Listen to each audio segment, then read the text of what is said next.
আসসালামু আলাইকুম প্রিয় ফুটবল ফ্যান্স। কনকাকাফ চ্যাম্পিয়ন্স কাপে লিওনেল মেসির দুর্দান্ত একটা গোলের মাধ্যমে জয়ের পর ইন্টার মায়ামির সামনে রেগুলার সিজনটা শুরু হচ্ছে। MLS-এ তাদের প্রথম ম্যাচ নিউ ইয়র্ক সিটি এফসির বিপক্ষে এবং নিউ ইয়র্ক সিটি এফসির বিপক্ষে ইন্টার মায়ামি খেলতে নামছে বাংলাদেশের সময় অনুযায়ী ফেব্রুয়ারির 23 তারিখ ভোর 6:30 থেকে। ম্যাচটা স্বাভাবিকভাবে খুবই গুরুত্বপূর্ণ। ইন্টার মায়ামি তাদের ঘরের মাঠ চেজ স্টেডিয়ামে খেলবে, অর্থাৎ হোম গ্রাউন্ডের ফ্যাসিলিটি এখানে উপভোগ করতে পারবে এবং ভালো একটা জয় দিয়ে ইন্টার মায়ামি ম্যাচটা শুরু করতে চায়। এবারে সিজনের শুরুটা লিওনেল মেসির গোলের মাধ্যমে হয়েছে।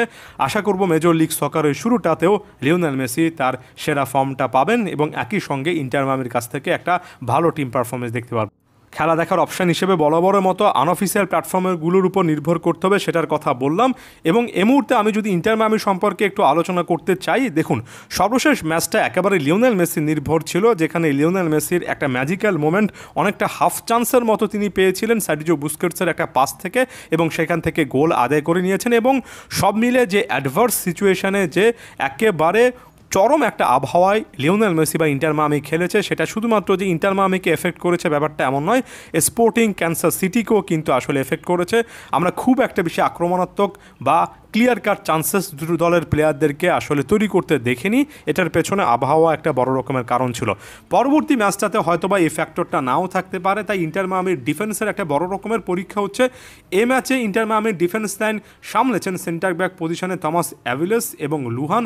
আমার জানা মতে ইন্টার মায়ামির কাছে সেন্টার ব্যাক পজিশনে আরও অনেক অপশান অ্যাভেলেবেল আছে এই মুহূর্তে। এখন কথা হচ্ছে আসলে হাবিয়ার মাসচানোনে এখানে কী চাচ্ছেন, থমাস অ্যাভিলেস এবং গনজালো লুহানি কি আসলে এই মুহূর্তে সবচেয়ে best possible centre back duo, এটা নিয়ে একটা বড় প্রশ্নের জায়গা আছে। বিশেষ করে থমাস অ্যাভিলেসকে যারা আমরা গত সিজনে দেখেছি, এখন পর্যন্ত এটা ক্লিয়ার কাটভাবে আসলে বলা যায় না যে কতটা ভালো মাপের সার্ভিস তিনি দিতে পারবেন। তাই MLS-এর শুরুতে আমি আরও একবার ক্লিয়ার কাটভাবে বলতে চাচ্ছি, ডিফেন্সের নানা কম্বিনেশন ট্রাই করে সেটার মাধ্যমে সবচেয়ে বেস্ট পসিবল একটা সলিউশন বের করাই ইন্টার মায়ামির জন্য সবচেয়ে বড় চ্যালেঞ্জের জায়গা হবে। গোলকিপারের উপরও কিন্তু নজর রাখতে হবে। শুধুমাত্র একটা ম্যাচের পারফরমেন্স না, একাধিক ম্যাচের ভালো পারফরমেন্সের মাধ্যমে তারপর পজিটিভ কয়েকটা কথাবার্তা বলতে চাই। এর আগের ম্যাচে সাইড মিডফিল্ডার বা ওয়াইড মিডফিল্ডার হিসেবে যে তাদেও আলিয়ান্দে কিংবা স্যাগোভিয়ারা খেলেছেন, তাদের কাছ থেকে বেস্ট সার্ভিসটুকু কি পাওয়া গিয়েছে? এখানে সার্জিও বুস্কেটস এবং ফেডেরিকো রেডন্ডো অনেকটাই কাছাকাছি প্রোফাইলের ফুটবলার, খুবই পরিশ্রমী, অনেকটুকু ওয়াইড এরিয়া কাভার করতে পারেন, মিডফিল্ডার প্লাস উইঙ্গার এমন প্রোফাইলের ব্লেন্ডের আসলেই দরকার আছে মিডফিল্ডে। সেক্ষেত্রে তাদেও আলিয়ানদের উপরে এখন পর্যন্ত এর আগের ম্যাচগুলো দেখে আস্থা রাখা যাচ্ছে। স্যাগোভিয়ার রোলটা আরেকটু বেশি করে স্পেসিফাই হওয়া উচিত, কিংবা এখানে বিকল্প অপশানগুলো নিয়েও কিন্তু কাজ করার আসলে সুযোগ আছে। কারণ এই পজিশনটাতে ডেভিড রুইস, হুলিয়ান গ্রাসেল এবং মোস্ট ইম্পর্টেন্টলি বেঞ্জামিন ক্রেমাস্কির মতো কিছুটা হলো ক্রিয়েটিভ ফুটবলার আছেন, রবার্ট টেইলরের মতো ফুটবলারও আছেন। ওয়াইড বা সাইড মিডফিল্ডে আসলে কারা খেলবেন, তারা কেমন করবেন, সেটার উপর আসলেই ম্যাচের ভাগ্য অনেকটুকু নির্ভর করবে। লিওনেল মেসি সর্বশেষ ম্যাচটাতেও যে শুধুমাত্র একটা গোল পেয়েছেন ব্যাপারটা এমন নয়, তিনটা চান্সেস ক্রিয়েট করেছেন। তবে লুইস সুয়ারেজের মুভমেন্টগুলো, তার ফিটনেস জনিত ইস্যু আছে কিনা সেটা এখনও কিন্তু আমার কাছে মনে হয় খুব গভীরভাবে ভেবে দেখার বিষয়। লিও মেসির সাথে লুইস সুয়ারেজের বন্ডিংটা যত বেশি হবে তত বেশি আমরা ইন্টার মায়ামিকে ভালো করতে দেখব। আপাত দৃষ্টিতে লুইস সুয়ারেজের সেরাটা এখনও দেখা বাকি।